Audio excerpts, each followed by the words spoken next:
I wanted to present to you before the end of the semester a little information about art history. There's no time to, this is really an incredibly fast kind of glimpse but if I can show you and break it down a little bit on how we look at art history and how we study art history, then it will give you some research tools when you leave. And I do encourage you to take an art history course sometime. And if you're interested in I think history, art history are tied closely together. So as you go through and look at, say, Egyptian art or Greek civilization or the Romans, the artwork that you look at are artifacts. They're the result of a culture. Usually the cultures were very fluent at that time. There was enough money to create, in spare time, to create these great works of art. A big question we ask ourselves when we look at works of art, and something to consider, is the terrain, the weather, humidity, where it's located. In the case of the Egyptians, they had some natural barriers that protected them from invaders, and so it's a civilization that lasted 3,000 years. If you think about that in comparison to America, how old is America? They survived, the Egyptians survived for a very long time. Those natural barriers, the desert, I think it was the Mediterranean Sea, they were surrounded by natural elements that protected them. So they had some time to spend. They weren't fighting wars all the time, so they had some free time to explore and experiment, but they were also very much concerned with the afterlife. So that's a religious influence that really had a huge impact on the kind of artwork that they made.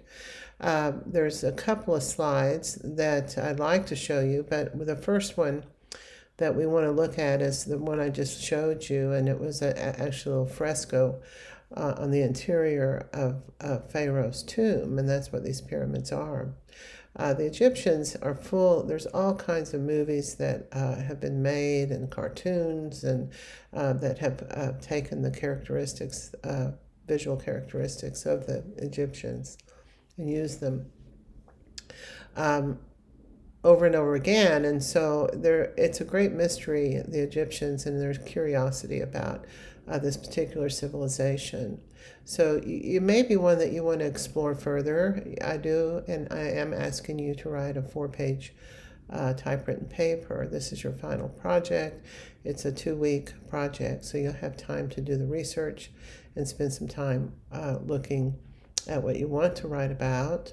And then there's a list in your assignment of things to look for. So again, very much like detectives, figuring out what was going on with these people.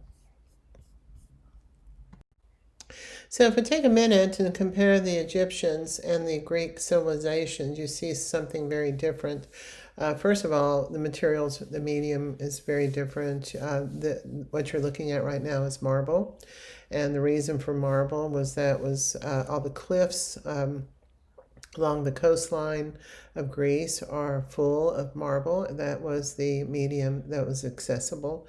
That's what they used. When you look at the Egyptian pyramids, what do you see? Sandstone, brick, very different. Materials are very different. But backing up here for just a minute, we'll talk a minute about purpose and function.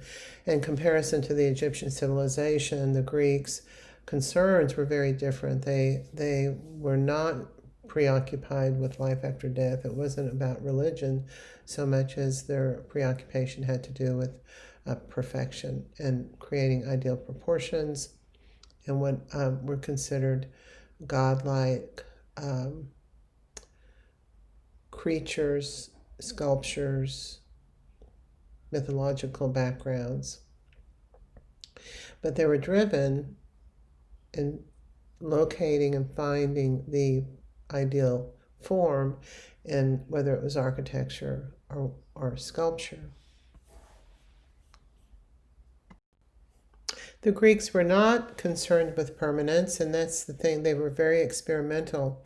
So the reason you don't see heads and arms and are broken off in these sculptures has to do with the lack of permanence, lack of concern. So literally during wars and over a period of time, these sculptures, arms, heads were broken off, and they were easy to break off because they were not connected to the mass form itself. There would be arms extending out in space.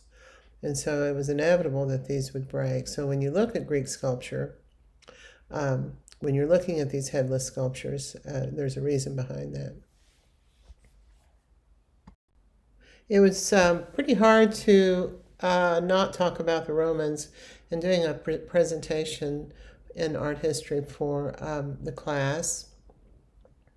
The Romans were part of the ancient world, and they were living next door, so to speak, to the Greek civilization.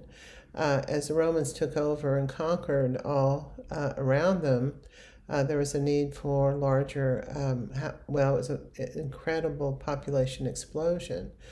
People were moving into the city. There was a mess. There was spare time for entertainment. It was a very fluent society. What do you do with people on a Sunday afternoon? So they started building, and building was their major contribution to cultures in the future, and finding these inventions to create these large, massive forms. Colosseum was, of course, the purpose and function was to entertain the masses.